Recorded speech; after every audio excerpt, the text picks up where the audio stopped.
కృపగల దేవుడు మన ప్రభు అయిన యేసయ్య పరిశుద్ధ నామంలో కూడి వచ్చిన మీ అందరికీ నా హృదయపూర్వకమైన వందనాలు తెలియజేస్తున్నాను.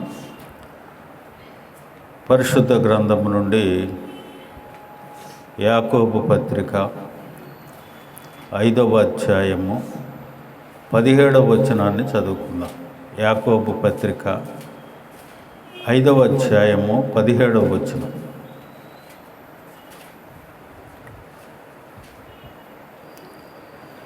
ఏలియా మన వంటి స్వభావము గల మనుష్యుడై వర్షింపకుండునట్లు అతడు ఆసక్తితో ప్రార్థన చేయగా 3.5 సంవత్సరముల వరకు భూమి వర్షింపలేదు. ప్రార్థన చేసుకుందాం. ప్రభువా నీకు వందనాలు. ఈ రాత్రికాల సమయం మీరు మాకు అనుగ్రహించిన ఈ లేఖన భాగాన్ని ధ్యానం చేస్తుండగా, ప్రభువా నిలబడి నేను అశక్తుడను, అయోగ్యుడను. నీ లేఖనాన్ని నీ బిడ్డలకు వివరించే జ్ఞానము నాకు లేదయ్యా. నీ సిలువు చాటు నన్ను మరుగుపరిచి నీ మాటలు మాకు వినిపించి వాటిని మా హృదయాల్లో భద్రపరుచుకొని నీ లేఖనానుసారంగా జీవించే కృప మాకు అనుగ్రహించి మహిమ పొందమని మా ప్రభు అయిన యేసయ్య పరిశుద్ధ నామమున అడుగుచున్నాను తండ్రి, ఆమేన్. ప్రియమైన దేవుని బిడ్డలారా, చదవబడిన లేఖన భాగంలో యాకోబు పత్రికలో యాకోబు గారు రాస్తూ ఉన్నారు కదా, ఏలియా మన వంటి స్వభావము గల మనుషుడే, వర్షింపకుండునట్లు ఆయన ఎలా ప్రార్థన చేశాడంట? ఆసక్తితో ప్రార్థన చేయగా 3.5 సంవత్సరముల వరకు భూమి వర్షింపలేదంట. ఎలాగన ప్రార్థన చేశాడు ఆయన? ఆసక్తితో. ఆసక్తి గల ప్రార్థన అనుకూలపరిచి అద్భుతాలు జరిగిస్తుంది. ప్రార్థనలో రకాలు ఉన్నాయి. విశ్వాస సహితమైన ప్రార్థన అసాధ్యాలను సుసాధ్యపరుస్తుంది. ఆసక్తి గల ప్రార్థన అద్భుతాలు జరిగిస్తుంది, అనుకూలపరుచుతుంది. కన్నీటి ప్రార్థన రాళ్లను సైతము కరిగించగలుగుతుంది. దీన ప్రార్థన రాతిగుండెను కరిగిస్తూ ఉంది. తగ్గింపు ప్రార్థన శత్రువుని మిత్రునిగా చేస్తుంది. సమాధానపరిచే ప్రార్థన నెమ్మదిని, శాంతినిస్తుంది. అనుదిన ప్రార్థన యేసుతో సహవాసాన్ని పెంచుతుంది. మెలకువ కలిగి ప్రార్థన శోధనలో నుండి తప్పిస్తుంది. మోకాళ్ళ ప్రార్థన సమస్త వ్యాధులను, బాధలను, స్వస్థతలను అలాగనే అన్నిటినీ సమకూరుస్తుంది. హల్లెలూయా. ప్రియమైన దేవుని బిడ్డలారా, ఆసక్తితో ప్రార్థన చేశాడట. ఆసక్తితో ప్రార్థన చేసినప్పుడు దేవుడు 3.5 సంవత్సరాలు వర్షం లేకుండా చేశాడంట. ఆయన ప్రార్థన ఆలకించి నువ్వు నేను మనం కూడా ప్రార్థన చేస్తాం. ఆసక్తి మనలో ఉండదు. ఏదో మొక్కుబడిగా ప్రార్థన చేయాలి కనుక ప్రార్థన చేసుకుంటాం. ఆసక్తి అనేది చాలా ప్రాముఖ్యము విశ్వాస జీవితంలో. మనం స్టార్టింగ్లో నేను చెప్పాను, మీరు వస్తారా రారా అని చెప్పాను. లేదు కుదరదు అని అంటే వేరే అయిపోయింది. ఆసక్తి అనేది ఆత్మలో నుంచి రావాలి, కానీ పైన రావటం అనేది కుదరని పని. అలాగనే చూడండి, ఆసక్తి కలిగిన ప్రార్థన అద్భుతాలను జరిగిస్తుందని చెప్పాను కదా. అపోస్తుల కార్యాలు 12వ అధ్యాయం 5వ వచనంలో దైవజనుడు చెరసాల్లో ఉన్నాడు. సంఘమంతా ఏం చేస్తూ ఉంది చూడండి, అక్కడ వ్రాశాడు. పేతురు చెరసాలలో ఉండెను. అపోస్తుల కార్యాలు 12వ అధ్యాయము 5వ వచనం. త్వర తీయాలి. పేతురు ఎక్కడున్నాడట? చెరసాలలో ఉంచబడెను. సంఘమైతే ఏం చేస్తూ ఉంది? సంఘం ఏం చేస్తూ ఉంది? అత్యాసక్తితో దేవునికి ప్రార్థన చేస్తూ ఉంది. సంఘము దైవజనుని మీద అత్యాసక్తి కలిగి ఉంది. దేవునికి ప్రార్థన చేస్తుంది. అయ్యా మా దైవజనుడు ఎక్కడున్నాడు? చెరసాలలో ఉన్నాడయ్యా. సంఘం అంతా చూసి రాజుగారికి తెలిసిన వ్యక్తులను రికమెండేషన్కి తీసుకెళ్ళా. సంఘమంతా ఒక చోట కూర్చొని, ఎక్కడ కూర్చున్నారు అని అంటే వీరంతా మార్కు అను మారు పేరు గల యోహాను తల్లి అయిన మరియ ఇంట అనేకులు కూడి ప్రార్థన చేస్తూ ఉన్నారు. అక్కడ అద్భుతం జరిగింది. దేవుడు చెరసాల పునాదులు కదిలించేశాడు. హల్లెలూయా. దైవజనుడిని తీసుకొచ్చి ఎక్కడైతే సంఘము ప్రార్థిస్తూ ఉందో అక్కడ తీసుకొచ్చి వదిలేశారు. ప్రియమైన దేవుని బిడ్డలారా, అత్యాసక్తి, దేవుని యందు ఆసక్తి కలిగి ఉండాలి. మనకి దైవజనుని యందు ఆసక్తి కలిగి ఉండాలి. సంఘం పట్ల ఆసక్తి కలిగి ఉండాలి. సంఘం అంతా కలిసి దేవుని సన్నిధిలో ఆసక్తితో ప్రార్థన చేసేదిగా ఉండాలి. మనకు ప్రార్థన ముఖ్యం. ఇప్పుడు ఎన్ని ప్రార్థనల గురించి చెప్పాను. రేపు ఆదివారం మోకాళ్ళ ప్రార్థన గురించి చెప్తాను మీకు.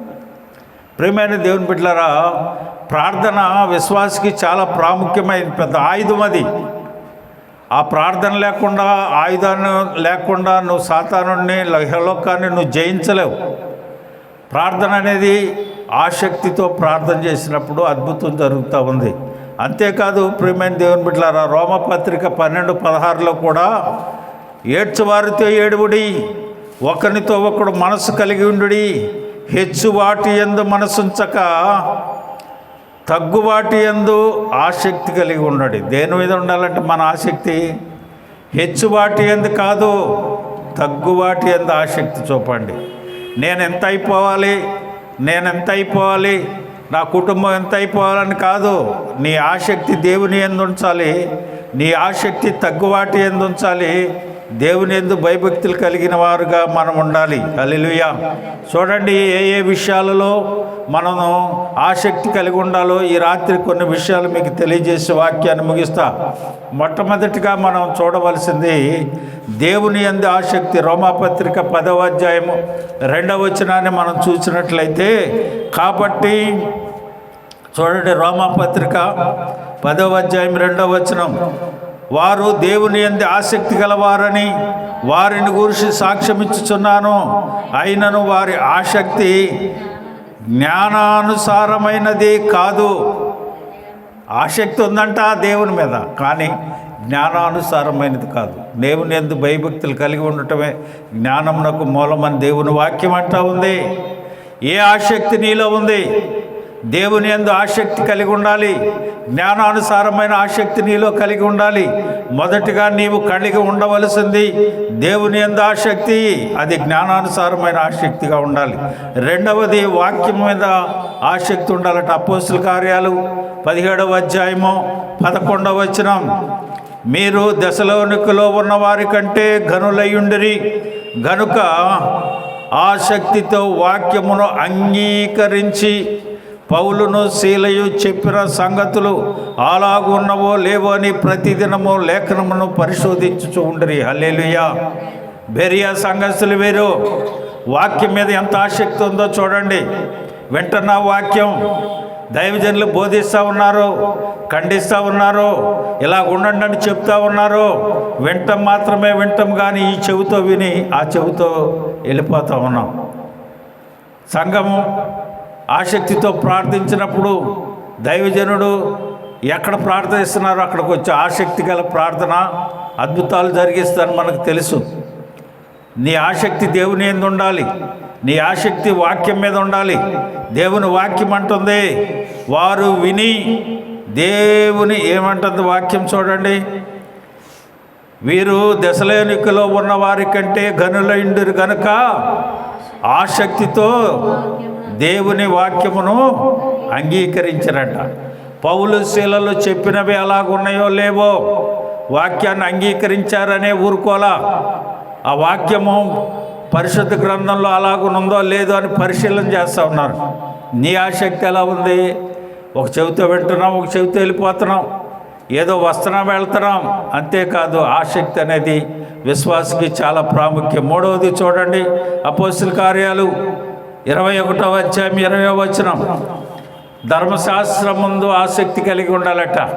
మొదటగా దేవుని యందు, రెండవది వాక్యమందు, మూడవది ధర్మశాస్త్రం మందు. చూడండి, వారు విని దేవుని మహిమపరిచి అతను చూచి, సహోదరుడా, యూదులలో విశ్వాసులైన వారు ఎన్ని వేల మంది ఉన్నారో చూచుచున్నావు కదా, వారందరూ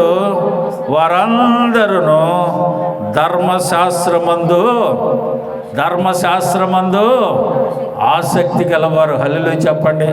హల్లెలూయా. వారందరూ ధర్మశాస్త్రమందు ఆసక్తి గలవారు, దేవుని యందు ఆసక్తి, వాక్యమందు ఆసక్తి, ధర్మశాస్త్రమందు ఆసక్తి.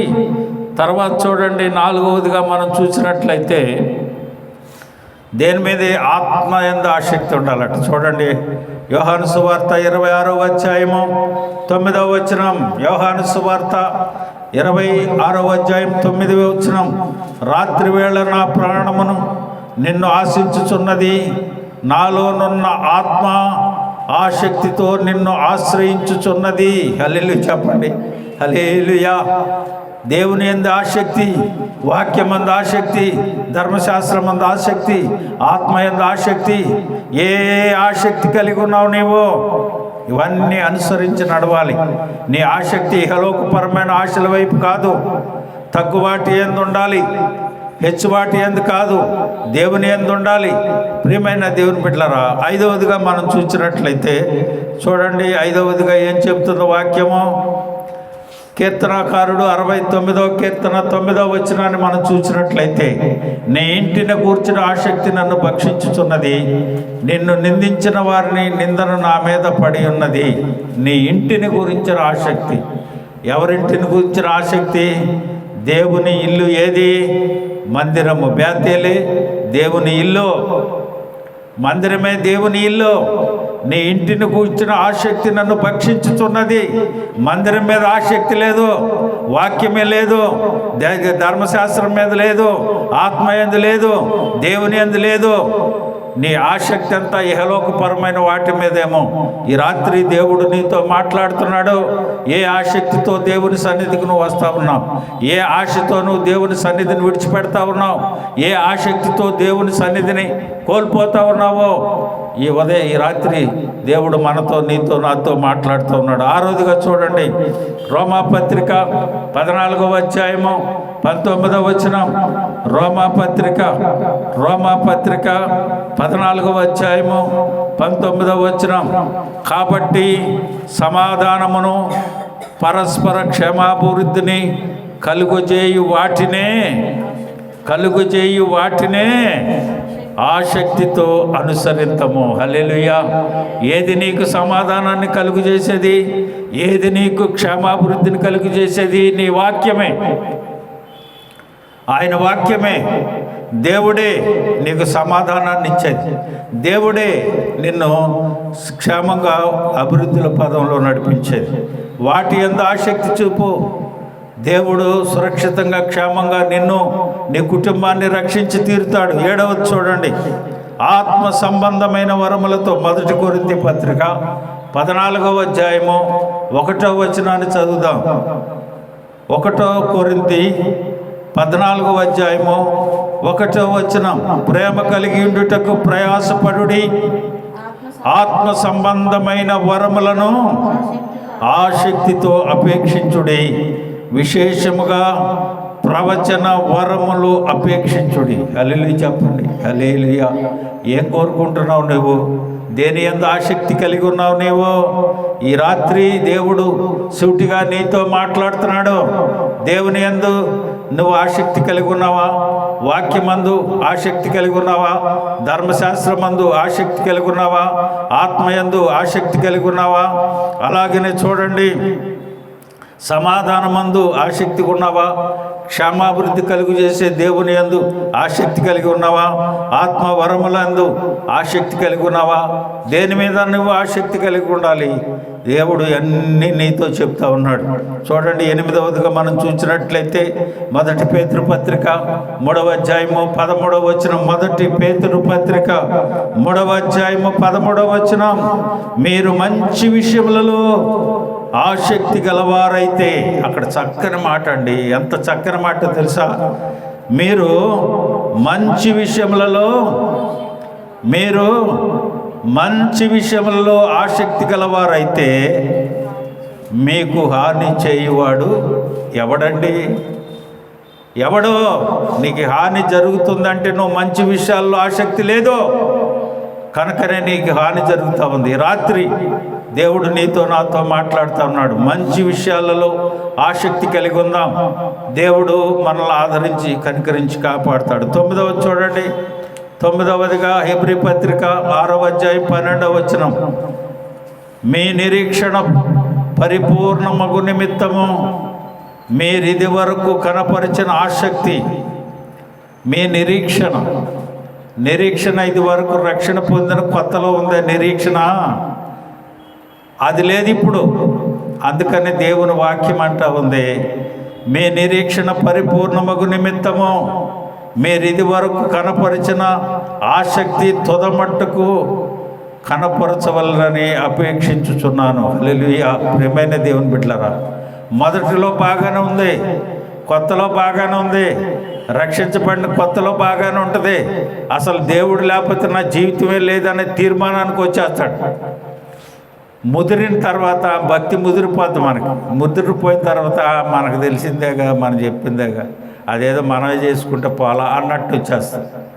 దేవుని వాక్యం అంటుంది, బాబో ఇది వరకున్న నిరీక్షణ నీలో కనపట్ల, ఆసక్తి నీలో కనపట్ల, తిరిగి దాన్ని ఏం చేయమంటున్నాడు దేవుని వాక్యం ఏమంటా ఉంది, మీరు ఇది వరకు కనపరిచిన ఆసక్తి తుదమట్టుకు కనపరచవలని నేను ఆపేక్షించుతున్నాను. హల్లెలూయా. ప్రియమైన దేవుని బిడ్డలారా, ఈ రాత్రి దేవుడు సూటిగా తేటగా మనతోనే మాట్లాడుతూ ఉన్నాడు. చూడండి, చివరిగా ఒక వాక్యాన్ని తీసి ముగిస్తాను. 2వ కొరింథీ 11:2, 2వ కొరింథీ 11:2. ఈ ఆసక్తులన్నీ నువ్వు కలిగి ఉంటే దేవుడు నీకు చేసే పని, దైవజనుడు నీకు చేసే పని ఏమంటుందో తెలుసా? దేవుని వాక్యం ఏమంటుందో, దేవాశక్తితో మీ ఎడల ఆసక్తి కలిగి ఉన్నాను, ఎందుకనగా పవిత్రురాలైన కన్యకనగా ఒక్కడే పురుషునికి అనగా క్రీస్తునకు సమర్పింపవలనని మిమ్మను ప్రధానము చేసుకుంటారు. ప్రియమైన దేవుని బిడ్డలారా, దేవుడు పెళ్లి కుమారుడుగా రాబోతున్నాడు. సంఘము పెళ్లి కుమార్తెగా సిద్ధపడవలసిన సమయం ఆసన్నమైంది. దేవుడు దైవజనుడితో చెప్పిస్తూ ఉన్నాడు, అయ్యా దేవాశక్తితో మీ ఎడల నేను ఆసక్తి కలిగి ఉన్నాను, ఎందుకనగా పవిత్రులైన కన్యకనగా ఒక్కడే పురుషునికి అనగా క్రీస్తునకు సమర్పింపవలనని మిమ్మల్ని నేను ప్రదానం చేస్తున్నాను. నీలో ఆసక్తి లేకపోతే, నీలో నిరీక్షణ లేకపోతే, దేవుని యందు ఆసక్తి లేకపోతే, వాక్యమందు ఆసక్తి లేకపోతే, ధర్మశాస్త్రం మందు ఆసక్తి లేకపోతే, సమాధానం మందు ఆసక్తి లేకపోతే, ఆత్మవరములలో ఆసక్తి లేకపోతే, కృపా వరాల్లో ప్రవచన వరాలలో ఆసక్తి లేకపోతే, మంచి దాని ఏం చెప్పింది, విశేషమైన మీరు మంచి విషయంలో ఆసక్తి కలిగి ఉండకపోతే, ప్రియమైన దేవుని బిడ్డలారా, కన్యకను ఒక పురుషునికి ప్రదానం చేసినట్లుగా సంఘాన్ని పెండ్లి కుమారుడైన క్రీస్తునకు మిమ్మల్ని ప్రదానం చేయవలని నేను దైవాశక్తితో ఆసక్తి కలిగి ఉన్నాను అంటున్నాడు. ప్రియమైన దేవుని బిడ్డలారా, ఈ రాత్రి దేవుడు సూటిగా తేటగా మనతో మాట్లాడుతున్నాడు. ఆసక్తిని ఎన్నడూ విశ్వాసం మర్చిపోకూడదు.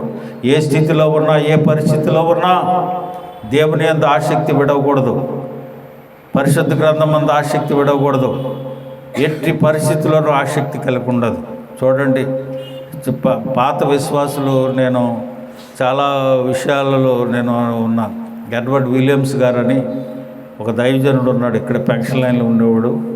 ఆయన ఆ తల్లిగారి సాక్ష్యం చెప్తుంటే నేను వండర్ అయిపోయాను. మరణ పడకల మీద ఉండి తల్లి బైబిల్ చదువుకుంటా చివరి గడియలలో, ఇదిగో పలానా దాకా నేను చదువుకున్నానయ్యా, అది చదవండి నేను చనిపోతాను అందరు. ఎంత దుఃఖకరమైన విషయం.